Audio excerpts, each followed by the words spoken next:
Okay, greetings, brothers and sisters. This is what I consider a very important audio. It's going to go on my 167th edition of the Journey series, but also as a standalone video on the Gratefulness meditation. And so, whenever I have something like this, any time I'm doing a voiceover and there's multiple points to get to, multiple information, areas, and how to present them and order them. Like, it's one of the things you have to learn how to do when you do this type of work, right? That you're presenting information to people. And when something's like, I want to say, I'm real excited about this, but there's a lot of energy here. Um, I'm excited about it, but there's a lot of energy in this, what I'm saying. And I was really, I meditated on this morning. I was really raring to go and talk about this. I had a few things to do um, before this. So, but I wanted to get to this right away. And so there's some events that have happened, some things that happened. Starting with, I gave my wife 3 sittings in one day. We did the intensive sittings. The Preceptor book, which I want to get to. And I want to replay the audio of my, when I had that dream of Chargy making me a preceptor again, which I haven't listened to in a while. And since, I did it, whenever that was, a year or so ago. So these things are all going to be part of it. So to start off with, I gave her 3 sittings on Thanksgiving. Today's Black Friday, November 29th. And, there's a lot of energy in the sittings. And, face-to-face sittings just have more energy. Unfortunately, I don't know what that is all about. I would like to get it not to be so. I'd like to be the ones that are given online are, that have just as much energy, at least from my end. I don't know how they are. It's harder to do the sitting for, with long distance sittings, at least in my experience. And I'm hoping that that'll change. But the idea came to me when I was giving her the sittings that the preceptor she started with, maybe the initial sittings were not done correctly. So there are a couple things here. And I'm concerned about this in terms of anybody who went to preceptors that came from me, or just in general, all Americans going to some of these preceptors in the post-Dodgy, in the Dodgy era, in the post-Chargy Dodgy era. And let me get into that. So, first of all, one of the wonderful things about the Sahaj Marg system is the preceptors can't F up the, F up the sittings, right? They can behave badly. They can behave socially badly. They can do things to make people feel unwelcome or uncomfortable. They can be dramatic, and they are. Like, preceptors have been a real problem in the mission. The Babaji preceptors would give incredible sittings. They had been preceptors for longer. That might have been part of it. And Babaji didn't make that many of them. But a lot of them were just nightmares. Like Charji called them Babaji people. They were people who still kind of felt like Babaji was the master and Charji wasn't as good or something like that. Some of them were anti-Charji. But a lot of them just had, not great personalities. But they were made preceptors. And my preceptor, Fred, was maybe somebody like that. Not that he didn't have a good personality, but he was just weird. Odd. I would say weird, odd.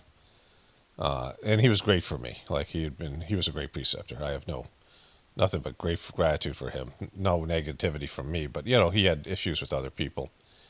He got married at a gathering for like 8 hours, and the woman left him. All these things. Like, it was weird. She was sleeping with another guy that night. Like, it was just weird stuff with him, right? His parents were odd, and very eccentric kind of thing. And Krishna Charji's son had said something to the effect that Babaji just made anybody a preceptor, especially people, foreigners that were coming to him. Like, anybody would come from another country, he'd just make you a preceptor. Because, the thing about Sahaj Marg is this, and this is how it works automatically, that when you become an abhyasi, and then even more so as a preceptor, you become a vector, like an antenna for this divine energy. The idea is that wherever you are, and especially when you participate, you meditate, you do the things you're supposed to do, the cleaning. You turn your house into a spiritual place, a grahashta ashram. Grahashta means family man, householder, like family ashram, right? Where you have a job and you work and you do like you have a family or whatever it is. Like if it's a woman, she's a mother maybe, whatever, and that you are now a center of light, right? Where there's a preceptor and it's abhyasi. So you start off as an abhyasi, being like a minor antenna, where if you do your practice and you're devoted, and even if you don't, your heart is used to be a vector for this transmission of flow into your community. So like there's these positions, these spiritual positions, and the lowest level is called the dhruva, and then if you're a preceptor, you're this dhruva, right? The Babaji was called the Mahaparashad, which is a singular position that he now holds, which is taking over for Krishna to be the person that's in charge of the whole universe, right? But Dhruvas were preceptors. Now you had these charged points in your heart region. Full preceptors, you had charge points all the way up into the mind region to 0.7 or 8, and you had this energy, this transmission, this energy in you, and you would be utilized to do work on the country and to you'd have this energy going out towards other people. And so when you went to group meditation or you went to a gathering, even more so, we went to a gathering, you would come back and the energy would be pouring off of you and it would affect the environment and other people, right? And people who are really devoted to their practice as abhyasis, and then even more so as preceptors, because they'd be giving sittings, would create this field of energy, and their house would be turned into what would feel like an ashram, grahashta ashram. And so this was the beautiful idea behind the preceptor program and abhyasi program itself, because everybody who went and experienced a transmission it would just pour off them and pour through them. And when you did your practice and you read the books and you were more, thinking about it, even more so. But even if you weren't, like when you were sleeping or just when you were working or whatever, it would affect other people. This energy that like was from the divine master and from the living master would come through you. And so you weren't supposed to be like a priest or some sort of if you became a preceptor, you weren't supposed to be some kind of you were a clergy or you were, some sort of priest class or something. It was that you were serving, right? That you had this ability to be like a cell phone tower for spiritual energy, for God's energy, and also for cleaning and things like this. And by doing your practice and doing your cleaning and, all these things and thinking about God, it would cleanse the energy in your home. And people would come to your house, and this happened to me in various places when I was a preceptor in other places, and they would feel like, oh my God, the energy here is amazing. And it could then go out to the whole community, your whole town and your whole area, like a small area, where you would affect it, especially after you came back from India or a gathering and you had all this energy. There was one time a couple came back from India, and they were, and they came to satsang group meditation with Fred, my preceptor, and Fred said he saw that there was all these spiritual gifts during the sitting that was coming from the people. So he was giving the sitting, but he saw that stuff was coming out of them, and people were, people like intended for people and things. Of course, that could be done in a long distance fashion as well, but this was like, there's things about proximity that's important as too. But anyways, this is the idea behind preceptors. And that preceptors, even if they went to sleep or they decide not to give a sitting, for the most part, a sitting would come through them. Like the ones who didn't have confidence in themselves or whatever, and they wouldn't, participate, they would just sit there. If they had the thought that the Divine Master was there giving the sitting, that's all they had to do, and it would happen automatically. That's the one thing that you always do, that it's not you as a preceptor, it's the Divine Master. That's the first thing. In fact, there's a story where Kamlesh, who, years before he was, Daji, before he was made the successor to Charji, went to South Africa, and there were a lot of Indians there, but they were like almost like thug, like Gandhi was in India. There's a Indian presence in South Africa, and they're pretty racist. Like Gandhi actually said some racist things, and I want to get to that with Dodgy too in a bit. But how South Africa is with the apartheid, and there's a number of Abiyasis there, and I met one guy, white guy, who when I first started, and Chargy said when he met me that he thought I was him, which was weird because I saw the guy years later. I didn't remember what he looked like, but I had met him a year earlier, and then he went back to South Africa, and he was really stressed about it. So we went to the ashram. It was my first time going to an ashram. It was a month into my practice, and there was a preceptor. He was an American guy who was. He eventually donated. He had a computer business, and he was doing really well financially. And he had bought one of the Garden of Hearts apartments. He was totally into traveling to India. He was just into the system. But he had so much drama with other Abhyasis, and people took advantage of him financially. And he went to actually talk to Chargy about this. And he wrote an article about how you don't judge the doctor by the people in the waiting room, because it was that much of a thing. Because Chargy had said that. Like, just because people are acting badly or you have bad interactions, don't blame the master, because he's here to help everybody become better people. And the bad people, ultimately, if somebody's doing a lot of damage and it's like a bad person, and they can come in and be transformed, and that's a good thing, but that person's still, there are a lot of a-holes in the whole system, right? Which I've talked about, people know. So, myself included, people have their issues, right? And so this guy eventually quit, but he drove me.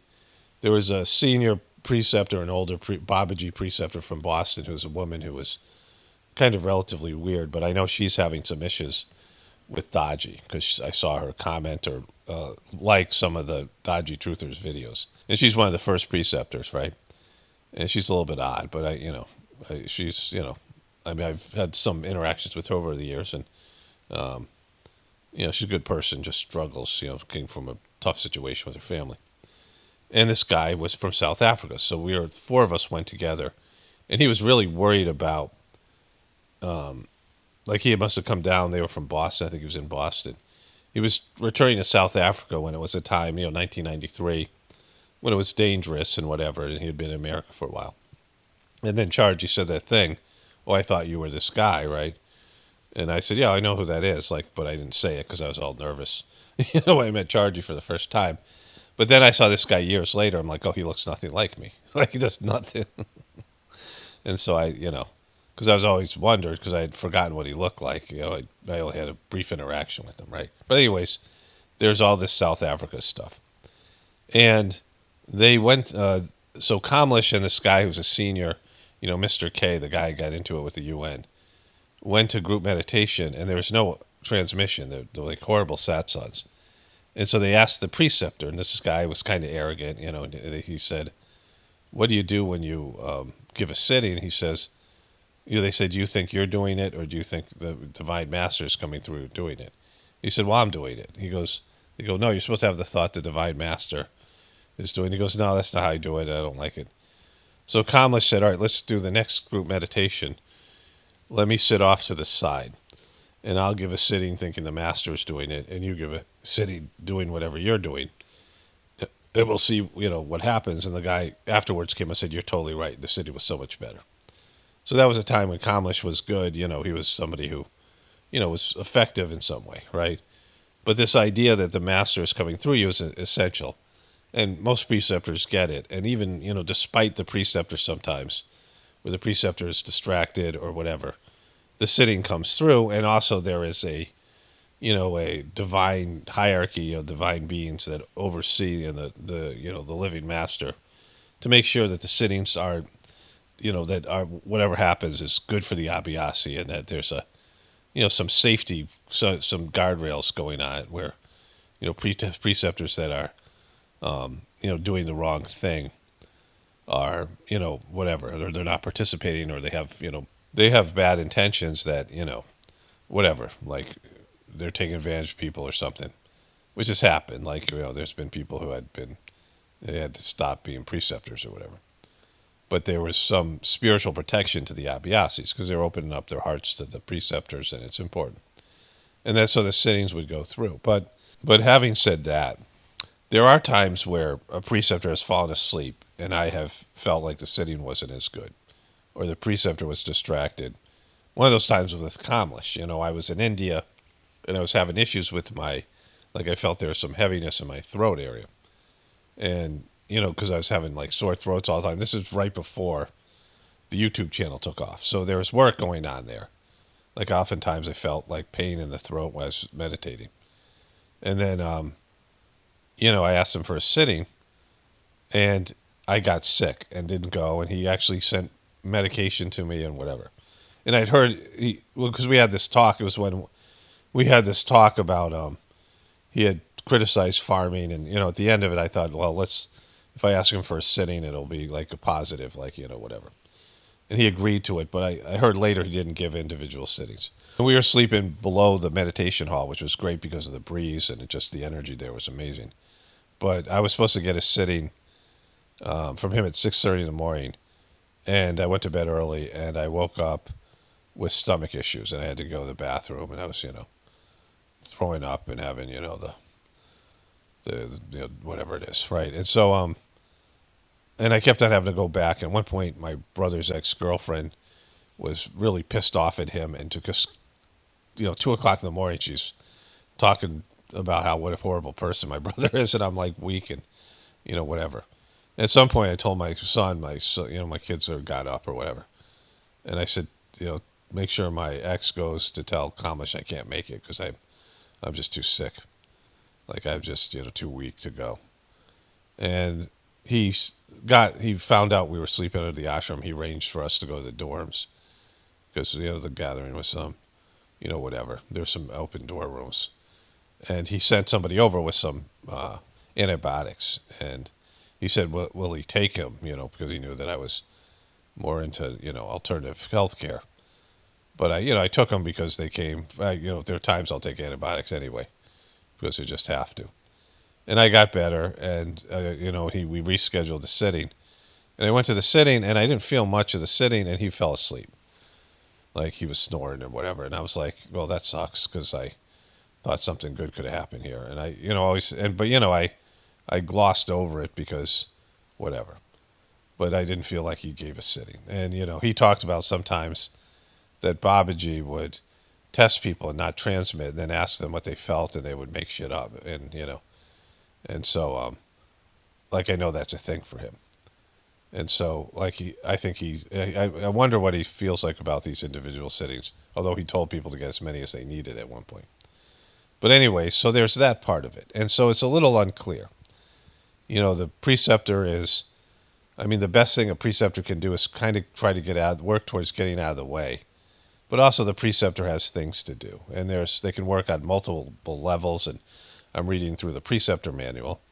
And, there are better preceptors. There are sittings that you get from certain preceptors that you're like, oh, wow, that's so much stronger and so much more energy in it than other preceptors. So there's this factor. And the difference between long distance and whatever kind of sittings. But what I realized is with my wife yesterday was that, I questioned how well the guy who gave her initial sittings, somebody who I trusted, did the job.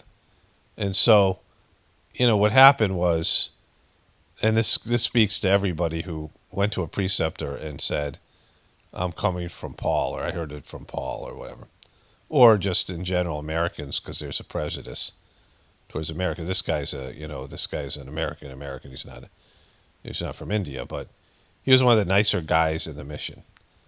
And so my wife and I were, had a long distance relationship. And then, this was something where I ended up moving where she is, because I could.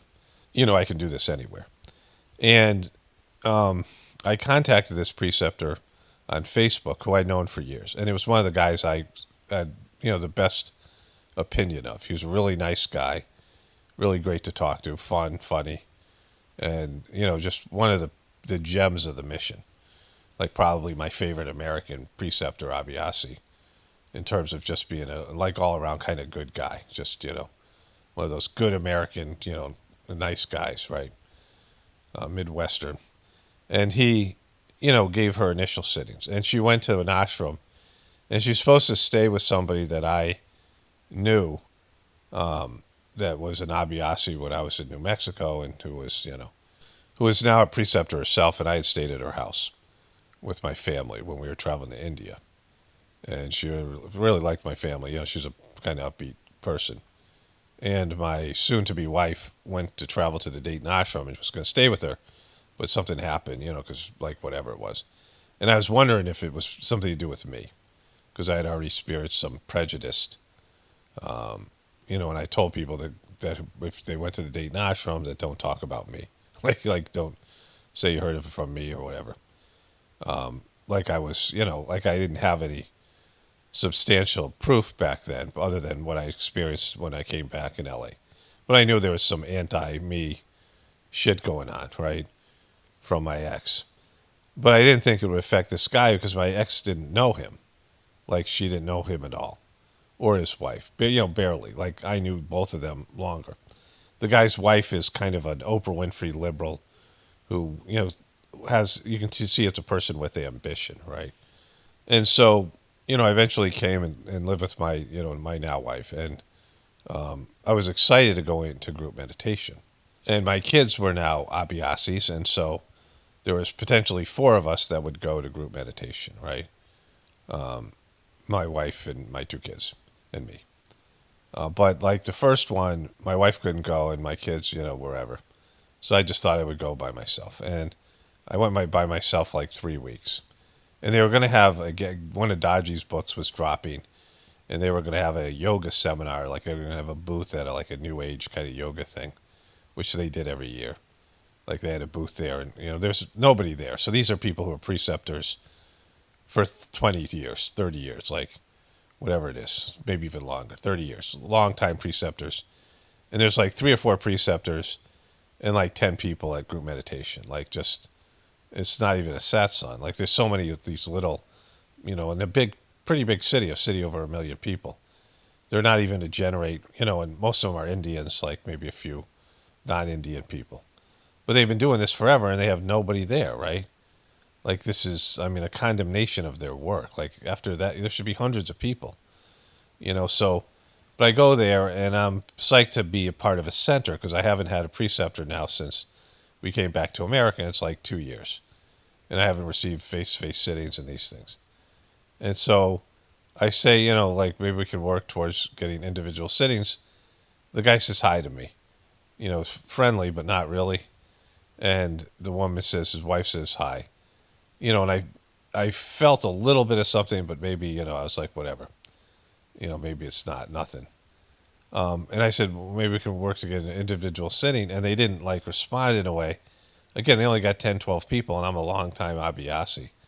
And I'd say, I'm bringing my kids want to start, and, my wife was, or they want to come to the, we're going to have, I'm going to bring people with me, right? So just me bringing 4 people, that increases the satsang size by 1/4. But, there's just it's a little bit uncomfortable, right? I'm like, I'm not sure what's going on. And then they're going to have this gathering thing with this yoga thing. And I, said something to somebody, one of them, that, I self-published books, and they were debating because they said at group meditation, they were wondering whether they should go the Amazon route or go through Barnes & Noble to try to get this thing on a bestseller list. What they ended up doing is going to Amazon and forcing preceptors to buy Daji's shitty book. But I didn't know anything about that yet, right? So that was, I didn't know Daji was a piece of shit yet. I didn't know any of these things. And so the guy comes up to me and says, well, first, he's asking me, there was a school shooting in kind of the area I live in, which I barely knew about. And he's saying, well, are you in that town? Is that where you're living? And he was working me for information. It kind of felt a little bit weird. And so that's the first time. And I later found out that, he was spying for my ex, right? This is what was going on. I've told this story before. But it was a weird thing, a weird thing for a preceptor to do. And so the following week, he he comes up to me and says, you know, my ex is coming to. He goes, "Are you going to this thing we're going to have next weekend?" And I'm like, "Yeah, sure. Like, I think it's a good thing." And like they have a yoga booth or whatever, like a booth at a yoga this thing. And the guy who co-wrote uh, um, Kamish's book, Joshua Pollock, was going to be there, and I know Josh from. We had some interactions and things. I like Josh. He was, and so I was going to go to that, right? And he said, "Well, your ex is coming." And I'm like, "What?" And she goes, "Well, her husband has been coming here and doing it." And I get out. I'm like, "Oh, I know what's going on here now, right?" And he's been, videoing it every year. So they've been, for the years that I was, my ex would come back to America.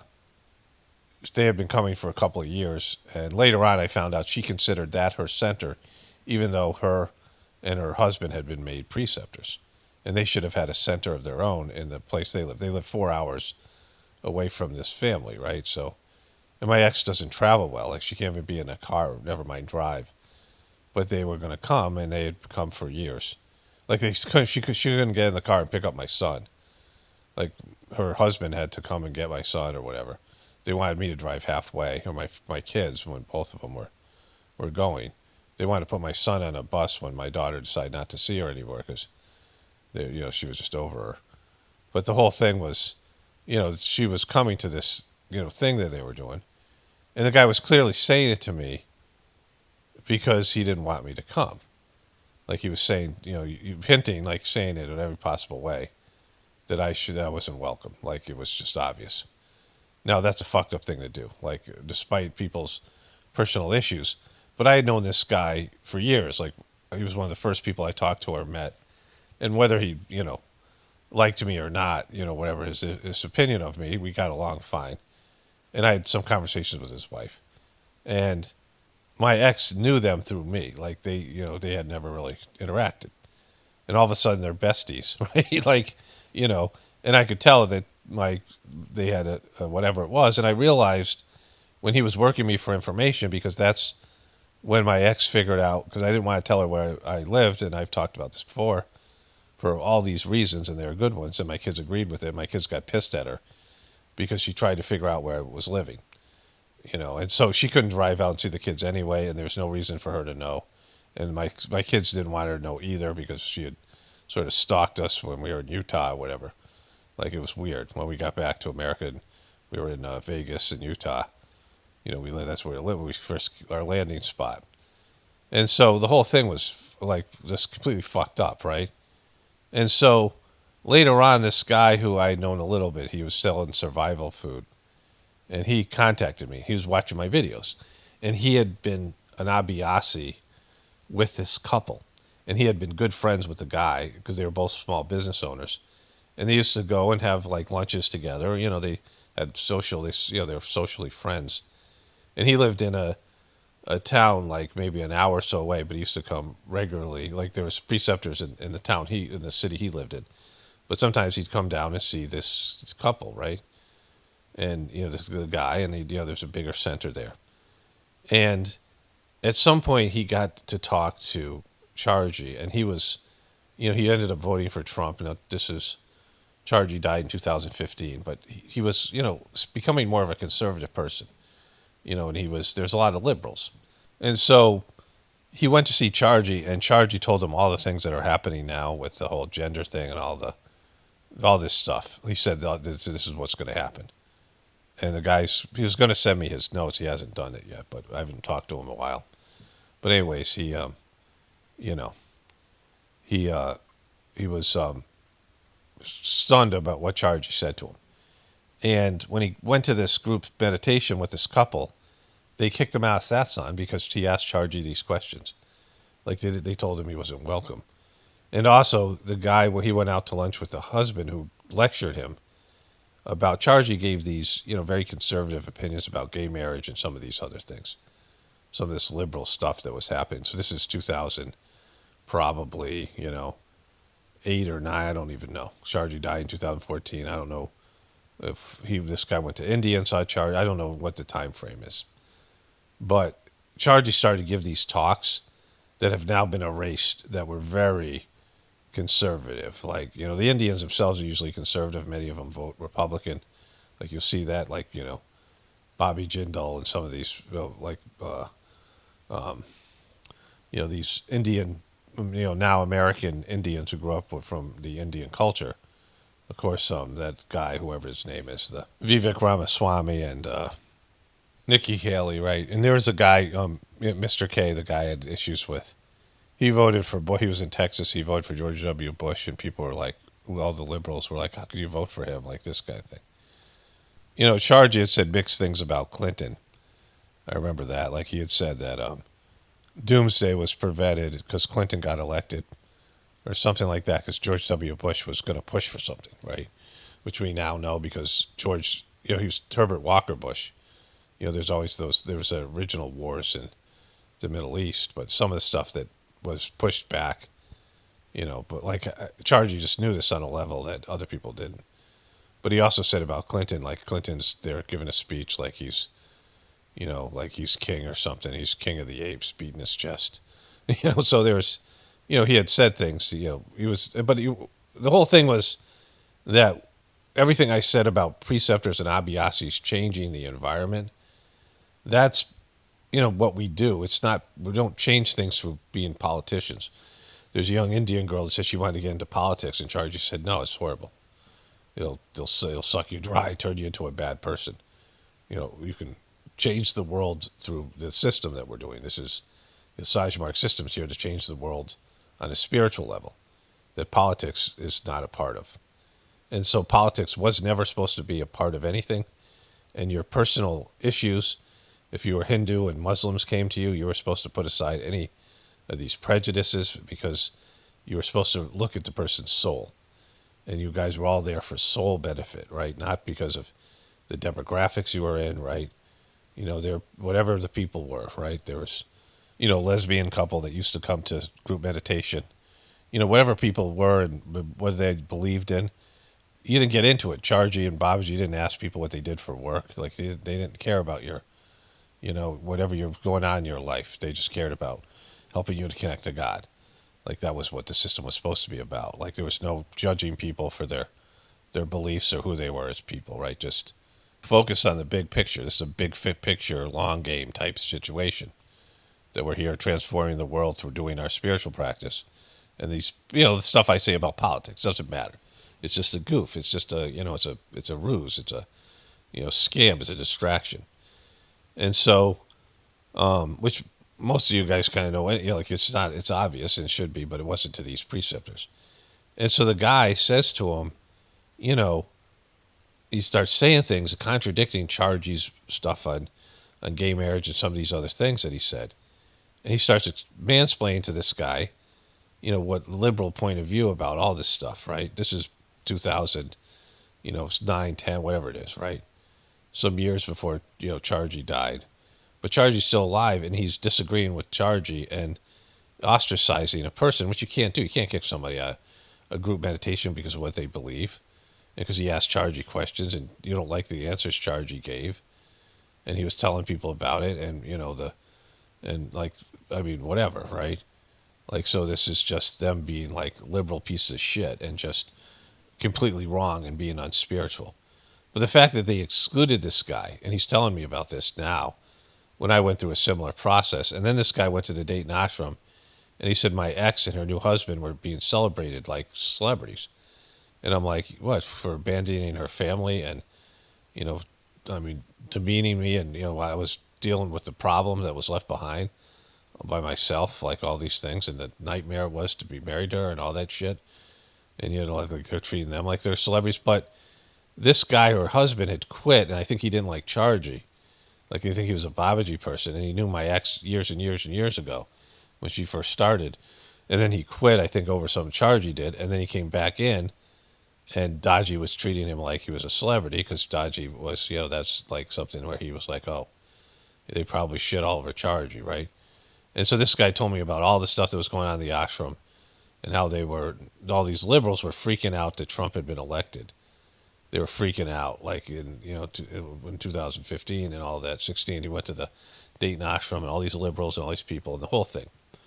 And so this personal prejudice and prejudice over people's beliefs and their political leanings and had now was like a big part of the whole thing because Chargy wasn't there bringing reason to this stuff, and the liberals who had always had been against some of the things that he said that were very conservative in nature were now allowed to just go and do their bullshit this stuff. And so when I realized this, you know, I started to worry about, and I'm not a worrier, that anybody I was sending to preceptors would not get quality treatment. And, because there's rumors and things about me. They had taken a bad thing. So, at some level, I'm hoping that the preceptors will do the right thing, or at least the sittings will be okay, despite the preceptors' prejudice. But a number of people said they were made to feel sort of unwelcome or whatever it is. Some of that was because, Indians have a prejudice, some of them, towards Americans. Like they're very friendly, or they pretend to be, the hospitality thing. But they really don't want Americans there. They just want to have their little group.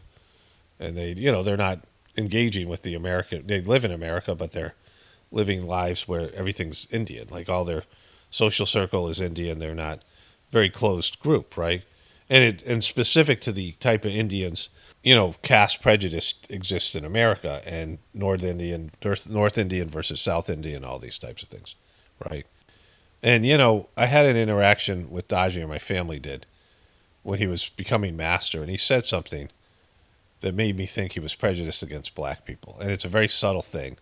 Like if I told you the exact story, which I don't feel comfortable doing because it involves, other people in my family, but it involved a black person.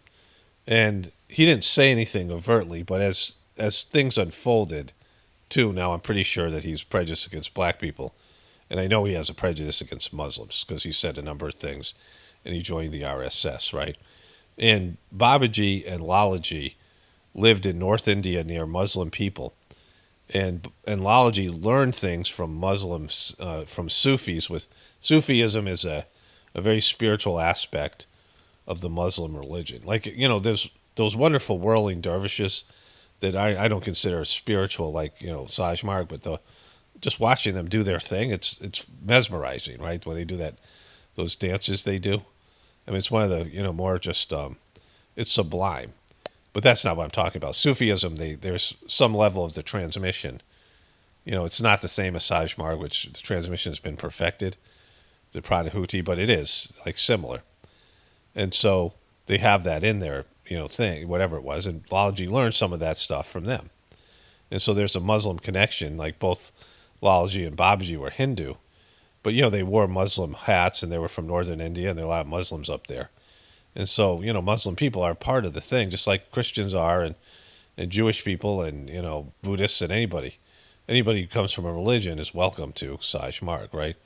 But there had been some prejudices, like towards black people. There was a guy named Andre Poiret who was almost in the central region.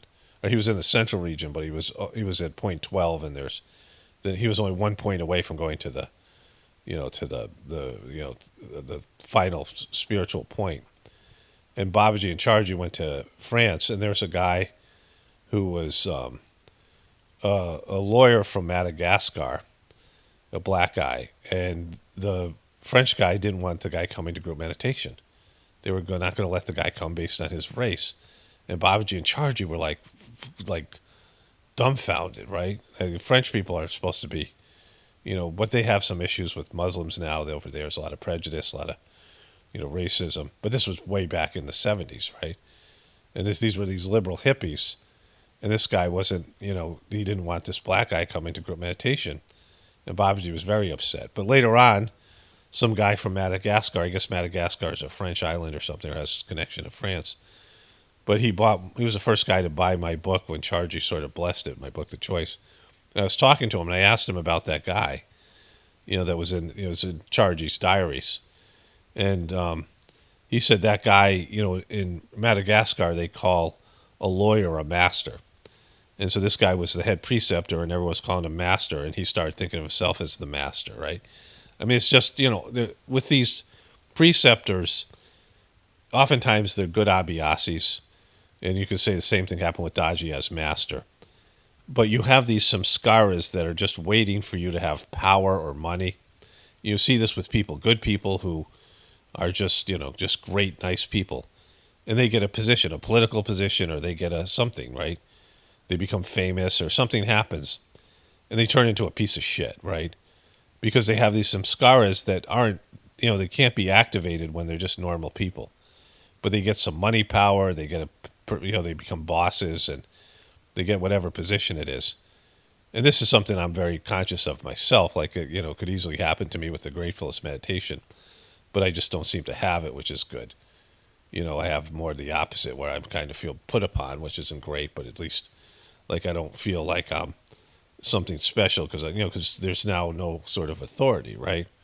It's just me doing the Gratefulness meditation. I don't have the living master to answer to, so it's easy for me to like be a piece of shit. But I mean, I still am, but in a different way. Like, it isn't my ego. Like, I feel all important and whatever. I'm not calling myself master and doing those things, but that has happened with people. And there's been all these issues with preceptors or egos and conflict and things. But the spiritual work has always been there. Even with all that, like the people that you didn't like. Mr. B gave me 3 sittings when I did the intensive, and he did a great job. He gave me 3 good sittings, and we were having beef like at that time. And he picked the people, so he picked me because he knew we had issues, and he was trying to resolve it with the sittings, which to his credit, was a good thing to do, right? But anyways, to get back to this, so I'm aware that Westerners in general, Americans, and anybody who heard about it through me specifically, the preceptor may or may not have been doing the best possible work. And people who were introduced by a preceptor like that, and also Daji, there had been a fall off. Some of it even wasn't personal prejudice; it could be something else, right? There was a fall off, with all of that, right? So the personal prejudice that's one thing. Daji sucking, that's another. Then people who started with Daji, he did this great thing with the Udemy program, like that, and I don't know if those videos are still valid, because of everything. It's not the videos, it's whatever he is. But his Udemy program, where he did 5 sittings instead of 3, wonderful. The best thing Daji ever did as master. But since that time, he's just, he's degraded the system. And I don't know how, there's energy just isn't the same. And so anybody starting under Daji, anybody who started under a preceptor, the first 3 sittings, there's deep cleaning that happens. And then light, and this idea of the divine light of the master being emerging. Like it's already exists, but it's being like this flame is being lit. Like it's like a light. This idea. Very subtle thing that happens at first sittings. And if it doesn't done correctly, or it could have been done better, sometimes a person needs some more sittings, but whatever. If the preceptors have mixed feelings, whatever kind of thing was there, all these things I'm talking about, the person doesn't get off to a good start. And so what I'm going to do is, let me take a break and eat breakfast, and I'll come back. So the idea came to me because, now with the preceptor books, and I'll get into that in just a moment, but like the idea was to do the initial sittings again on 3 consecutive days, and then I'll make an announcement on my regular Pockets of Future channel, then here when the Gratefulness Meditation channel, and then, again with the members, anybody who wants to start, who's been thinking about starting, and people who started before. I have a playlist that people can use now and do it, where there's 3 initial sittings, the introductory sittings, 3 sittings on 3 consecutive days. And I'm just going to redo that playlist. The Preceptor book has opened things up. And when I first, the one that has the techniques and things, and I'm still going to read the 3rd one, there was 3 seminars. One was a book called What is Sahaj Marg? It's a book that was made available to everybody, and it was the original Preceptor seminar without, they took some of the things out and just published it as a book called What is Sahaj Marg? And then Chargy went to Ogeron's France, Ogeron, I don't know, and gave us preceptor seminar and gave all these techniques. And then he did another preceptor seminar was about building your personal character and what it meant. And so I was, I stopped being a preceptor in around 2005, but actually it was before that. And I'll get into that story in a bit. And so I really wanted to read these books. And now that I have, I'm halfway through the second one. I want to redo these playlists on the Gratefullness Meditation channel.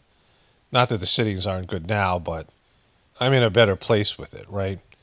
And so let's put the audio in here. So, what happened was I was made a preceptor in 1995 and got into a relationship with my ex in 1997 or 8. And, sometime after that, Chargy put a bunch of people on probation. And me and my ex were one of them and had a lot to do with that relationship and things. I don't want to get into all that stuff I've talked about before. Some of it is speculation, but some of it I know.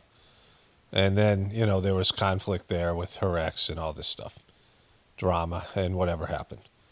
And so I got roped into that, beyond my control. And somehow I was unmade from being a preceptor, but didn't know it because nobody told us. We just never got our preceptor certificates back. And it was a real bummer. It was a real hard thing to go through, which, doesn't matter to me at all now. But it allowed us to travel and allowed me to do things on the internet where I wasn't, if I was a preceptor, I would have to be more guarded with my personality when I was doing these voiceover, doing the videos. Like I could just be myself and not worry about how it made the Sahaj Marg system look if people were off-put by my, mocking people or being, whatever I was, being an asshole, things like that. Because you had to, I had to do that to survive on the internet, and it made my videos more compelling. It was who I am. It's like who I am as a person. But I would have to have been more restrained and on my best behavior because I would have been an official person in the mission.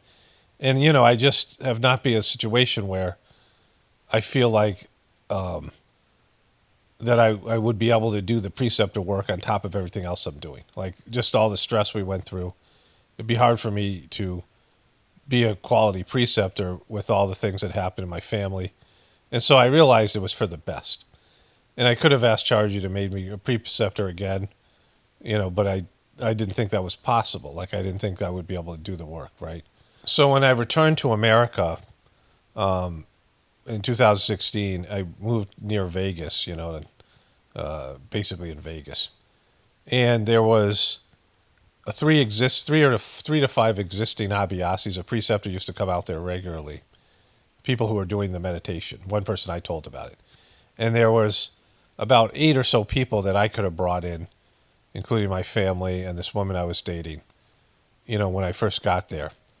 And so there could have been a center of 15 people right off the bat. And I found out my ex had been made a preceptor again, and Kamlesh had reversed the thing with whatever happened with Chargy.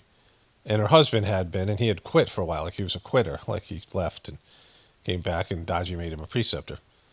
And my kids told me this, and, I thought, well, I'll at least suggest this to him. I knew he was just making everybody preceptors anyway. They were making mass amount of preceptors. And there was a need for it where I was. I didn't really want to stay in Vegas. I knew we were going to stay there. I knew we were going to move eventually, but I didn't know how long that would be. I didn't know what was going to go on. And there's a chance that we would stay there. So, it was just when we had just gotten there, and I liked it. It wasn't like I disliked it, but, it was just the only place I could go because of all the circumstances. I told the story before. And I wrote to Daji, and he never responded. And I felt a sense of relief because I just was going through it. And it wouldn't have worked out. Daji sucks, and this was his personal prejudice. Of course, I went to the gathering in L.A., twice he walked by me like he didn't even know, like he shunned me. I was like the shunned Amish. And so, I hadn't thought about doing preceptor work then. I felt relieved. Then, of course, moved to Utah, then moved to where my wife was. And, during this whole period of time, the thought of being a preceptor was not something that it was just not another ball I could juggle. And then, of course, doing everything with the YouTube channel. And so I felt good about it. Like I felt like the right thing happened. Whatever happened with Chargy, I felt like, well, that's whatever it is, right? But then when Dodgy shit the bed and I realized Dodgy sucked and I wasn't receiving transmission from him, and we started doing gratefulness meditation, the idea came, I still have all the stuff that made me into a preceptor that works there. And I assume it's gotten better. My condition's gotten better. I've continued to, move along on my yatra. I know more about the system. And that I could do what what I'm now doing in gratefulness meditation. Like the idea was there. I felt a strong, sense of this is what should happen. But I felt uncomfortable with it, which I talked about before. And I'll play this audio, which I'm sure I talk about it here in the audio when I had the dream about it. But what makes a preceptor is permission from the master. You get a certificate. And if you don't have that permission, when you transmit, you give up your own bank of transmission. Like people who quit the mission and started being preceptors, preceptors who quit on Chargy and started their own little thing. Chargy said, yeah, they can transmit, but there's no back door open, connection to the divine source, which replenishes the transmission that's flowing through them. They can only transmit what they have themselves personally. And I had no interest in that, of course. That makes no sense for me, right? So I've worked this hard for years to be, I've gone through all the things I've gone through just to give up what's inside of me, the stuff that's there. And I wouldn't want to do something that I don't have permission to do. And so not having any master to validate this idea, I wasn't comfortable doing it. Like I felt like it should happen and I felt like it could happen, but I didn't think it would. I mean, I had no way to justify it. And so I had this dream. Let's play that clip. I'll find that clip and let's play that here.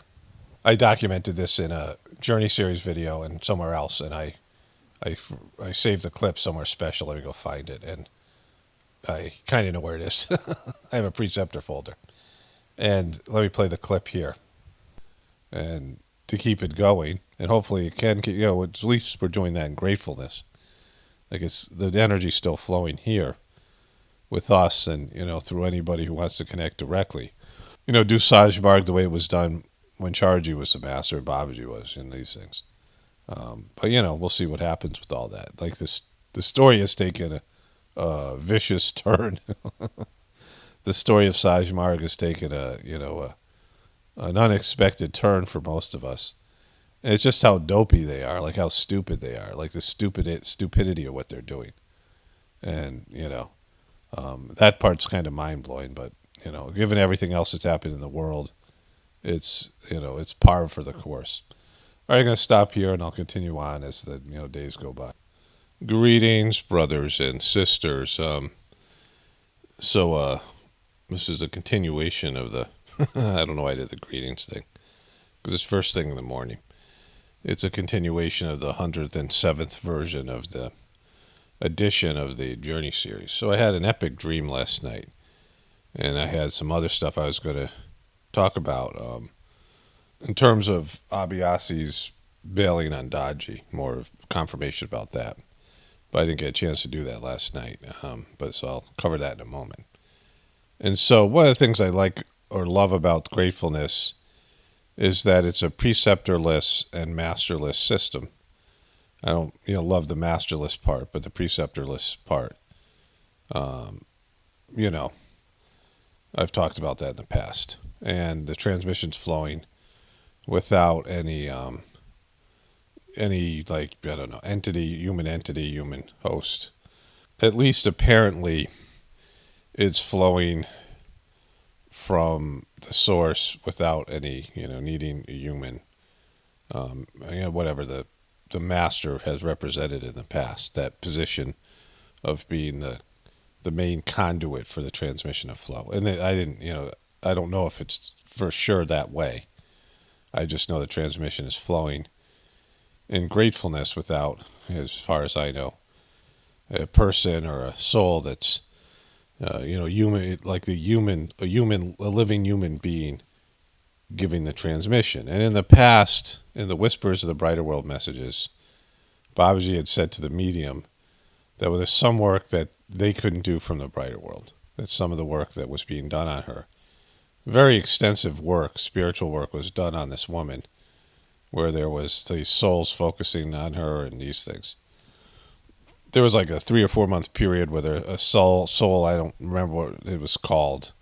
There was these various, these beings. One was called the Venerable, another was called the, I don't know, I can't remember all the names. And it wasn't divulged who they were as a person in a past life, or Swami Vivekananda was named by name when he gave messages, and there were other beings that gave messages to this woman through the idea of Sahaj Marg, that they were participating in it. But this one being, and I can't remember his name offhand, was like intercommuning with her, like on a daily, like almost cohabitating her and doing spiritual work on her with Babaji's instructions. And so like she had a lot of this work done, but Babaji said some stuff had to be done by the living master, had to be done by Charji, because he was, there just has to be a living master in the system and all these things. And I don't know how that fits with gratefulness, or I didn't know how that would fit with gracefulness, but I liked that there wasn't personalities involved, and there wasn't all of that. But anyways, I had a few experiences and ideas coming to me that I needed to act as a preceptor in the gratefulness, what we're doing here. It's been niggling on me for a while. Like I've had it in, these ideas come, I think maybe some dreams and stuff, but mostly in meditation, and the feeling that transmission was flowing through me in a few of the meditations. That the transmission was like I was acting as a preceptor in the meditations, and I didn't know what to do with that. And I talked with my wife about it. I mentioned it in one of these journey series, maybe 3 or 4 ago. That idea was coming to me. I didn't want to make it public yet, but I was going to, do some more work on it. And the work was, if I could get the Preceptor books, the one training that Charji had given. Charji gave this training in, I believe, 1989.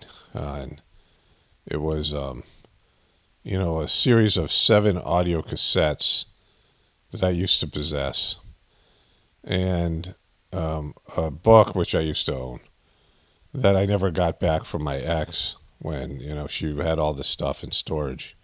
She sent a few books, and the books that she sent smelled bad. It was stored in a wet southern state, and they all were moldy, like not just the Sahaj Marg books, but the other books, which I was kind of bummed about. But the Preceptor book never got sent back to me, and I wasn't a preceptor at the time. And so I don't know what happened to those books, but I didn't get them back. So when I was made a preceptor in 1994, I believe, or 5, I read the books. I didn't have a job. I didn't, at first I was looking for a job, and I was just out in a new city in Albuquerque, New Mexico, on my own. And so I read the books, a number of times. And then I ended up getting a job in Los Alamos, which is where the national lab is, and that was a real trip. And it was also a long trip, like using a trip as a different, word there, but it was also a long trip. It was a 2-hour commute, so I would drive 2 hours to work, 5 days a week. And I had a number of audio cassettes, but the ones I listened to the most were Charji's Preceptor tapes, and I listened to those, there were 7 tapes, and each one was an hour or so. So I'd listen maybe 2 every trip. I eventually was allowed to break my lease in Albuquerque and get a new apartment in Santa Fe. But for 3 months, I would listen to those tapes because it was such a long commute. And I had other audio tapes and other Sahaj Marg tapes, but those are the ones I listened to the most. And I must have listened to them, 100 times. And then, of course, I still had an hour commute from Santa Fe to Los Alamos. So I, continued to listen to them, and I would work there probably a year or so. So I listened to those tapes a phenomenal amount of time. Like I should have them memorized, how many times I listened to them, and the techniques and things. But I was feeling like I needed some sort of confirmation. Like if I got those Preceptor books, if they were available, I looked online, see if anybody was selling them, and if I could get those again and do just a refresher course, then I could consider being a preceptor again, and doing that for Gratefullness. And I was a little bit, unsure about the whole thing. Like, I didn't know if it was a good idea, and just all of it. Okay, so today's I'm breaking in. It's Friday, November 29th, 2024, and I made this video on June 16th, I think. Let me see if I can find it again here. June 16th, 2023, June 15th. So, you hear me talk about the Preceptor book there. Like, I knew back then that it was kind of important. And so hopefully I get to the dream here, but this other stuff's kind of important as well. So let's get back to it. This was in the 108th edition of the Journey series. So I wanted some sort of confirmation in the material world. And I've looked online for the books, several times. I'll do it again this morning. And then I decided to contact my preceptor because I think he quit. And, I contacted him on Facebook, and I don't know if he responds. I know he's had some mental issues, and he's real old. He might even be dead. Like, he's not, he's not really a presence on Facebook. And I sent him a personal message saying, that there's this purging of the literature, and I'd like to buy his books from him, particularly the Preceptor books. And so he never responded. I'm not sure he even read my message. Like, he didn't, for about a week I checked, and he hadn't even seen the message. So I'm not, but I was willing to, pay him to give me all his books, buy all his books off of him. And he had all the books. And that way the books would remain, at least in terms of, as many books as he had. He had probably as many books as I used to have. And all the books would be there. And it would be there for Gratefullness in the future. And then I could reread the Preceptor books and, possibly do sittings again, whatever that meant. But he didn't respond, and, it just sort of faded away. The idea, like, it's kind of been there, but I'm like, I'll reserve it for a later date. But it was confirmed for me in a couple different ways in a dream I had. I had a long dream. And I'm going to tell there's two significant parts of the dream. One involves my brother. I'll tell that part second because it makes more sense with what happened at the end of the dream. So at the end of the dream, there was a guy, and he started off being my brother, like I was staying at his, house or apartment or whatever it was. And at first it was my brother, but then it was, I believe, a young Indian Abhyasi. And we were at a gathering with Charji, and it was the final sitting of the gathering. And at some point, Charji said he wanted to make me a preceptor. So I went to the beginning of the sitting, but this guy had some kind of emergency, and it wasn't like a real emergency, but he had an emergency, and he said, you need to come. And I, so I went and I helped him, so I got up from the sitting. And Charji was supposed to make me a preceptor. And, we did a bunch of things, and I came back, and the sitting was still going on. And I still had my shoes on, and there was 3 people sitting there that Charji was making a preceptor. And I walked close, they were up on the stage. And I walked close to where they were and were sitting there. And then Charji ended the sitting, and he said, well, I want to make people preceptors. And he said, where's Paul? And somebody pointed at me or whatever. And he said, he pointed at me, he said, get up on the stage, I want to make you a preceptor again. And so that was a significant part of the dream because, like I had missed the sitting, and then like it was, in the dream he signified me personally. And then I sat there, and I got up on stage, and I still had my shoes on, and I had to sit cross-legged without a chair, which I had trouble doing when I first started when I was 29, and I can't do now, but somehow I was doing it. I remember, like, I was conscious of it in the dream. Of course, I had no body in the dream, but I was, conscious that I was doing that. And I took off my shoes because I was like, oh, you got your shoes on. And the sitting it was a very short sitting, like a couple minutes. And then I was going to ask him questions about Daji. And like why has he failed, or what, what's happened with Dodgy, or whatever it was. So that put the time period not in the past, right? This wasn't like a dream when Chargy was alive. This was a dream now. Like I had all these Dodgy questions, but I didn't feel it was a good idea to ask him because I didn't think he would be able to condemn him publicly. And so, and I was walking around the gathering right after that, and this guy was staying with, he was trying to buy a trailer for a boat for a Corvette, which is weird. And I was like, no, you gotta. And but he didn't have a Corvette. He had like an SUV. I'm like, why don't you buy the trailer for the SUV you have, and that would pull the boat better. He said, oh, that's a good idea.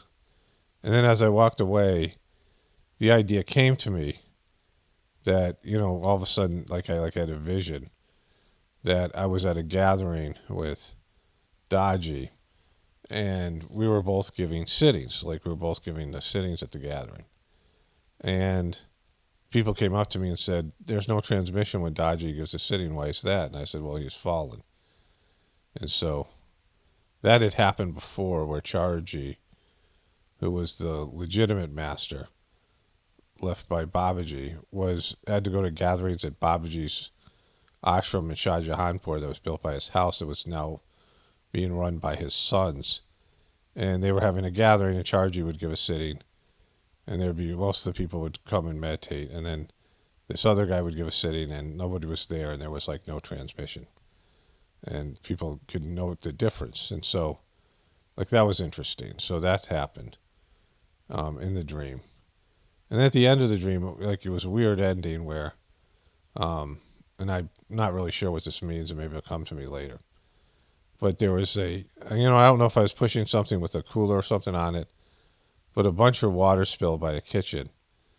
And there was an Abhyasi there who was like taking a nap, and the water was all over the floor. And there were some towels, but I picked up a cat, and I started mopping up the water with the cat, like with my hands, like I was holding the cat, which of course you couldn't. I mean, in reality, the cat would go ballistic. I said, hey, this is a really good cat, And then I saw the towels. I'm like, oh, I don't need to use the cat. I got all these towels. And the water had flown behind like a TV or something. And the other guy was like, oh my God, it's so bad. We got to get the water. He was like, thinking it was going to wreck the floor, but it was like a marble floor. And then I woke up. And the other part of the dream earlier, I was staying at my brother's house. And, he wasn't saying anything about us not talking to each other or any of the things to do with the fallout. And something had happened that I was at his house, like there was a death or something, the family or something, where I had to stay with him. But that would later segue into the gathering and all that. And he had made dinner, which I thought was weird because I don't think he cooks for other people. And like he's never made me dinner, but he had made dinner, and he had like a wooden bowl. He told me to get the wooden bowl, and when I got it, it just sort of fell apart, and he got all mad that I broke his bowl,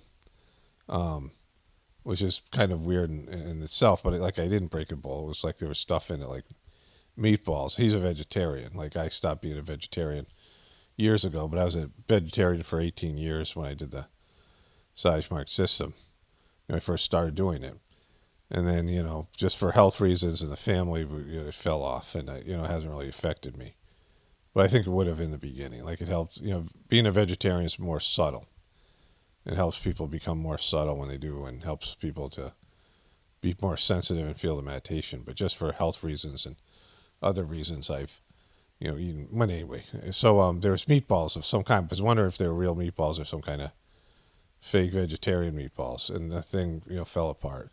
And my brother just started going off, like he was like all the anger he had for us not talking or whatever was just there about the thing. And then he said, I live in this nice house, and I wanted you to experience what it's like to live in a nice house. Now, my brother hasn't, to my knowledge, lived in a nice place, right? The place he had with his kids wasn't a nice, he rented a house. It was not nice. It was, run down old house. My brother, in fact, made a joke there was a commercial. We were watching some TV or something. A car commercial came on for a new car, some car that was just coming out. And he goes, I like to see these new car commercials so I know what my shit box will look like in 20 years.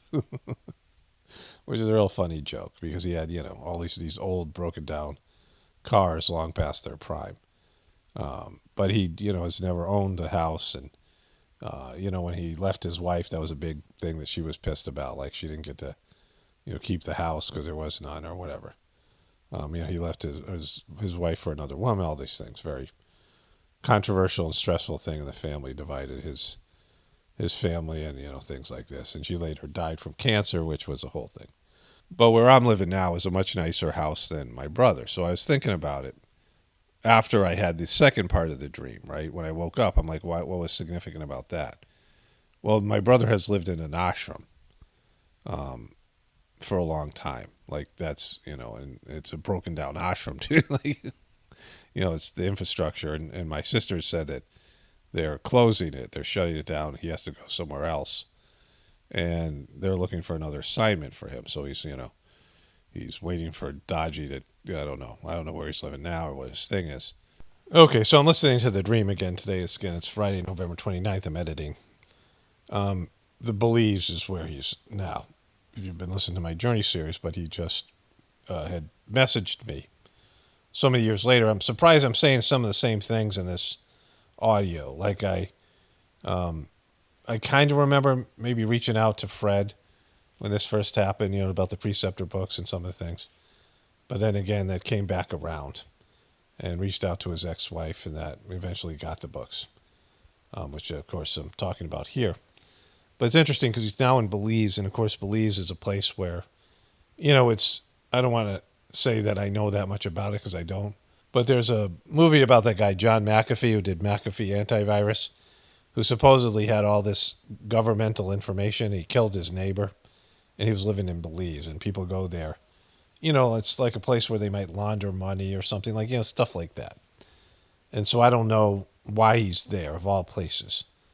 Why Kamlesh has an interest, because Kamlesh has sent him there. So the ashram must be closed. They must be selling it or something's going on. It's condemned. So they got my brother out of the ashram, and they sent him to Belize. And again, why Belize? Like there's not a strong Indian population there. Like Belize has never been talked about in Sahaj Marg. They're having trouble just keeping Americans. Like they don't have, I'm sure there's less and less Americans and at least the less and less enthusiasm in the American people in the mission. And the mission in general is shrinking, especially with quality people. And, my brother's one of the few American preceptors, and he could be somewhere in Florida. Florida's such a big state, and he had lived there before. When he wasn't living in the ashram, he was living in Florida. He likes it there. And, sending him to Belize, like of all places, like it just seems very suspect, but, whatever.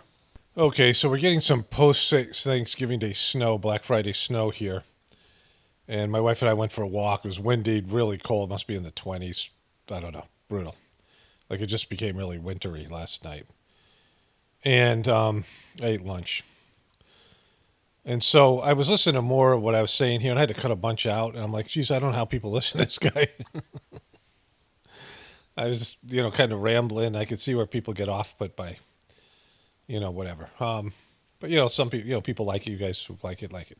But I did everyone a favor here and cut out a big chunk of it. This video doesn't exist anymore on the internet, so I have to fix that. I have to upload. I got to find it because it's significant. At the very least, it should be on the Gratefullness Meditation channel. But let's go to these last two clips about that, and then I'll wrap this thing up. Okay, so this has been a significant development in terms of the Gratefullness meditation thing that we're doing. And, I'm, like I said, I'm going to proceed slowly, but, I was looking for some sort of confirmation. And, now I have it in form of a dream. And I said this to my wife because a dream is something you can't control, right? And the fact that Chargy singled me out and said, no, I want to make you a preceptor again in the dream was significant. And that's, it's not something my ego would make up or whatever it was. if you dream about the master, it's supposed to be the master. And so, all those things. But anyways, right now I just wanted to tell it here. I got other work today to do because of the, videos and things. It now looks like it's getting sunny out again. And so, I'm going to sit with it, and, you're not going to hear this right away anyway. And I'm going to look up see if the Preceptor books have become available online or something. Because I have these things bookmarked for, I was going to look at it every once in a while, see if somebody, people are selling their stuff or it's making it into online bookstores and things. And if I could get the Preceptor books again, that would be also to me a material sign of something changing. Because it wouldn't be easy to get them, right? They're books that people would hold on to, and there's not that many copies available. But if I could get them, that would mean, I could read them again and review this stuff. And again, I'm not in a rush here, but it's significant. Anyways, I'll continue on, with the next couple of days. Okay, it's the same day, and I did made a long video about the Trump thing, and I did some work outside, and then I decided to try to give an individual sitting, which I did, using, the microphone and taping it. And it went really well.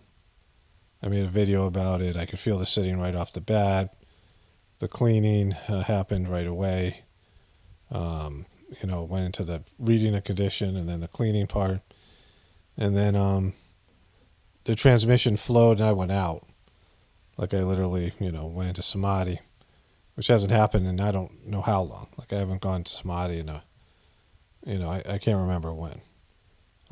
Maybe recent, but I just can't remember having a sitting like this. Of course, it wasn't me having the sitting, but I was given a sitting, or the sitting was passing through me. And so that was confirmation for me that it worked. My condition now is just really, I'm at peace and feel good about it.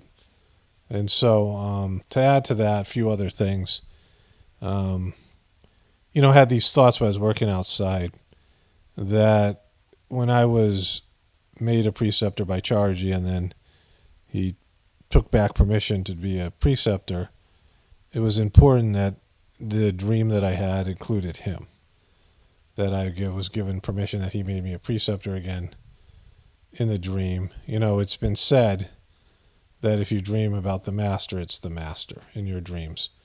The other thing, it was a very vivid dream. Like it was a long, vivid dream, and I don't remember my dreams very much. I assume I'm dreaming every night, but I would say 1 out of 30 days, probably, I wake up, I remember my dream. Most times I wake up and I'm not conscious of my dreams at all. And so I was very conscious of a long dream that involved, Charji and, the preceptor thing and the gathering, and then the questions about Daji and my brother. And there was more of the dream that, I've kind of forgotten now, but I, was aware of the dream. A very long dream that I remembered very vividly, the whole thing. And now the sitting is more confirmation. Okay, so let me just wrap this thing up. So here's the negative about the situation with me being a preceptor. There's no formal permission. Like I don't have the capacity, and I don't think I'm going to develop the capacity to have necessarily conversations with the hierarchy, the masters of the system. Like the medium had, I get ideas that come from my connection with the divine master, and that to me is irrefutable for myself. Like, other people can believe it or not, but your experiences, people experience the transmission coming through the videos, and there was preparatory work for me to do this, and for me it's confirmed. And the idea came from that. So there's that. So there was the idea that came from, and I wasn't like looking forward to doing this. I didn't want to be a preceptor again. I was just so beaten down by the whole dodgy thing, just worn out. Not just, that was like the cherry on top of the cake of my old life collapsing. And that was just a real blow, just dodgy sucking and, having to deal with all that. So, I wasn't looking forward to being a preceptor. Everyone kind of senses that. And of course, like I said, I was worried about what was going to happen. Like, was the transmission just going to be my bank of transmission that's built up over the years? I mean, again, there's always free flow connection between you and the master. So there's just, always going to be replenished. But, people who cut themselves off from the master, and like to some, that's what I've done here, to those, dodgy cult followers, that's their opinion. Of course, their opinion doesn't matter to me, right? But, there's some argument for that being the case because he's the official president of the system, and he was the one endorsed by Chargy. But when the idea came to me about being a preceptor, and I thought it should, I thought it needed to happen, but I wanted some confirmation. So I wanted to get the books, and I couldn't get the books right away. And then I had that dream, which was the only way, it's the only real way I'd have any confirmation that involves the masters. And it was a dream with Chargy, and it was very long, and it went through other, meaningful things. I'm hearing the things now, and there's other meaningful things that happened there. That there was 3 other people being made preceptors, and there's 3 masters, right? So there's things there that are significant. The number 3, which was important. I started on August 3rd, so the number 3 was important for me there. That was my initial date that I started doing the meditation. When my ex and I got married by Chargy, there was a number of couples. There was like 10 couples getting married, and we were the 3rd couple. And a bunch of people said, "Which couple are you guys?" And I said, "I don't know, we were 3rd." And they go, "Oh, that's a big deal." And I said, "Why?" He goes, "Well, Chargy's the 3rd master." So Chargy was the 3rd master, and the number 3 came up. So there's things in there that I heard now listening to it that I wasn't aware of at the time. But either way, the dream was significant. And then I tried I tried giving sittings, and I attempted the sitting, and it worked really well. And of course, they've worked, and I've taken the sittings myself. I've used the sittings, and they work. And now this thing with my wife and all these things, right? But so in terms of the preceptor certificate, I don't have one. So, there's always going to be illegitimacy to whatever I'm doing here. There's an official organization, but the official organization sucks, and, dodgy sucks, and like it's getting worse. Like whenever I tune into it, they're doing more and more bullshit on in terms of they're having more of these paid activities and watering down the system. They had some guy coming in there doing mindfulness meditation, which is the exact opposite technique than heartfulness, and you can't do the 2 things together. And he's conducting a seminar there, and they're making money from it because they're broke, and he's watered down the system, and I mean all the stuff. It's getting worse over time. Like, it's not going to get better over time. And so because of the illegitimacy, and the last interaction I had over it was being the permission for being a preceptor being taken away. And so, that's the last interaction I had with Chargy over and all these things. But it was Chargy in the dream, and it's gone this way. Anything that involves the spiritual world is always going to have doubts because it's so subtle, and you can't confirm anything, and it's not factual, and you can't prove it to other people, and you really can't even prove it to yourself. And so all your spiritual experiences, all the things that you have, they're actually more real than than your real life, than your material life, but they're so much subtler, and time passes, and they're just become memories, and when they're happening, but afterwards, and in general, anything to do with spirituality, doubt can slip in, because it's you have to have a leap of faith. Faith is an important aspect of your spiritual practice, and so not being legitimized, and then all the other aspects to it. I mean, that's, always just there for me. So what's good about my personality, like, I know what I have to do, and I just do it. And I like, all right, I made my decision, and this is, I'm just going to go with it unless something drastic come about to change my opinion. And just the opposites happened. And so all of those things, right? So there's that. That's the story, and those are the things that have happened. And now I have the book, and the book is transforming my preceptor, consciousness or whatever, abilities, or like, it's really affecting me, and it's really great. And I'm finding all these things. I just put out a video about cleaning techniques that people can use and things, and all this on my Gratefullness meditation channel. There's going to be a playlist for that. There's another one coming up, I know, in the book. And so I'm very pleased by it. And again, the way the book came to me, and the way that I felt about it. And again, I said January. I don't know if I cut that part out, but I said that I did this in January. And I don't have the video on my computer to double check it, right? But I might have misspoke and said January was actually June, but who knows? Like when it actually happened. Like it's all just a mystery. So it was June because it was June 30th that I first started to put up sittings on that channel.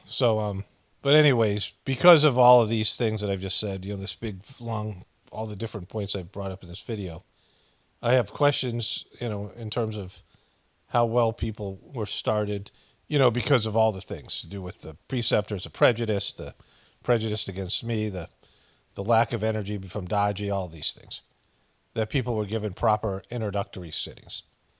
And, I have a playlist of introductory sittings, and you guys can do that anytime. And hopefully in December, this next month, I'll get it together to set aside 3 days and redo those sittings and put those on the playlist. And that'll be, get rid of the old ones and bring in the new ones. And, not that those old ones are ineffective, but these ones might be better. And I know that I've grown just from all of this, and my ability to give sittings and all these things has got better. So I'll redo that. So everyone who's wants to start can do that. I'll make, like I said, announcements on all my channels, and it'll be a whole thing. It's a whole, like a reintroduction to the system, and people can hopefully benefit from that. Now, if you, ever take a break from your practice, like you take 6 months off or something, it's always good to do the individual 3 introductory sittings again, and just to, it's just good to do that because they're there too. They'll always be there. I mean, there's some there now, and there'll be new ones there soon. Okay, so that's kind of the big announcement. And so those of you listening to this on the Journey series, it might be already up on, it might already be happening, which of course I'll do it now. Only spirituality will save this world. It's Paul Romano, definitely pointing for the Apocalaughs and the Ascension. Everyone have a blessed day and be grateful.